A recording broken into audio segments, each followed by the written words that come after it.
England ವಿರುದ್ಧದ T20 ಸರಣಿಗೆ ಭಾರತ ತಂಡ ಪ್ರಕಟ ಆಗಿದೆ. ಇಲ್ಲಿ ಸೂರ್ಯಕುಮಾರ್ ಯಾದವ್ಗೆ ನಾಯಕತ್ವ ಸಿಕ್ಕಿದೆ.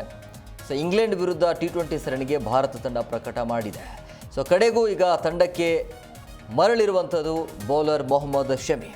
ಸೊ ಸೂರ್ಯಕುಮಾರ್ ಯಾದವ್ಗೆ ತಂಡದ ನಾಯಕತ್ವ, ಪಾಂಡ್ಯ, ರಿಂಕು ಸಿಂಗ್, ಹರ್ಷದೀಪ್, ಇನ್ನು ಅಕ್ಷರ್ ಪಟೇಲ್ಗೆ ಇಲ್ಲಿ ಸ್ಥಾನ ಸಿಕ್ಕಿರುವಂಥದ್ದು. ಭಾರತ ತಂಡ ಇವತ್ತು ಇಂಗ್ಲೆಂಡ್ ವಿರುದ್ಧ ನಡೆಯಬೇಕಾಗಿರುವಂಥ ಟಿ20 ಸರಣಿಗೆ ಭಾರತ ತಂಡ ಪ್ರಕಟ ಮಾಡಿದೆ. ಇಲ್ಲಿ ಕುತೂಹಲ ಇತ್ತು, ಮೊಹಮ್ಮದ್ ಶಮಿಯವರು ವಾಪಸ್ ಯಾವಾಗ ಬರ್ತಾರೆ ಫಾರ್ಮ್ಗೆ ಅಂತೇಳಿ. ಯಾಕಂದರೆ ಇಂಜುರಿ ಇತ್ತು, ಅದರಿಂದ ಈಗ ವಾಪಸ್ ಬಂದಿದ್ದಾರೆ ಮೊಹಮ್ಮದ್ ಶಮಿ.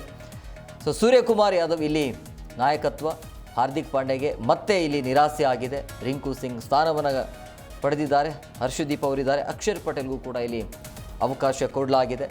ಸೊ ನೋಡಬೇಕು ಇಲ್ಲಿ ಆದರೂ ಟೀಮ್ ಇಂಡಿಯಾ ಕಡೆಯಿಂದ ಯಾವ ರೀತಿಯಾಗಿ ಪ್ರದರ್ಶನ ಇರುತ್ತೆ ಅಂಥೇಳಿ. ಪ್ರಮುಖವಾಗಿ ಇಲ್ಲಿ ಸೂರ್ಯಕುಮಾರ್ ಯಾದವ್ ಅವರಿಗೆ ತಂಡದ ನಾಯಕತ್ವ ಕೊಟ್ಟಾಗಿನಿಂದ ಟೀಮ್ ಇಂಡಿಯಾ ಸೋತಿಲ್ಲ, ಬಟ್ ಇಂಗ್ಲೆಂಡು ಕೂಡ ಸ್ಟ್ರಾಂಗ್ ಇರುವಂಥದ್ದು ಟೀಮ್.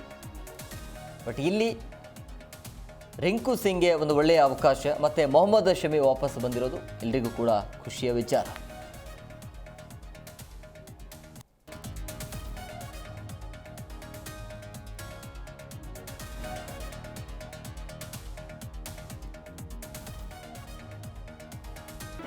ಜಿ ಕನ್ನಡ ನ್ಯೂಸ್ ಈಗ ನಿಮ್ಮ ಮನೆಯಲ್ಲೇ ನೋಡಿ.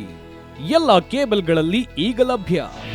ನಿಮ್ಮ ನೆಚ್ಚಿನ ಜಿ ಕನ್ನಡ ನ್ಯೂಸ್ ಈಗ ಸನ್ ಡೈರೆಕ್ಟ್ ನಲ್ಲಿ number 292, Tata play number 1664, Jio TV number 1334, NXT digital number 30, in cable number 30, city networks 51, U digital number 162, GTPL number 17, Rockline telecommunications number 42, Shri Basaveshwara cable number 168, rural cable network 60, Vinayaka digital 57, Abhishek cable 821, city channel 53, Siddeshwara cable network 57, V4 digital Infotech 628, Surya digital networks 53, Gajanan digital number 836, Malnad Infotech private limited number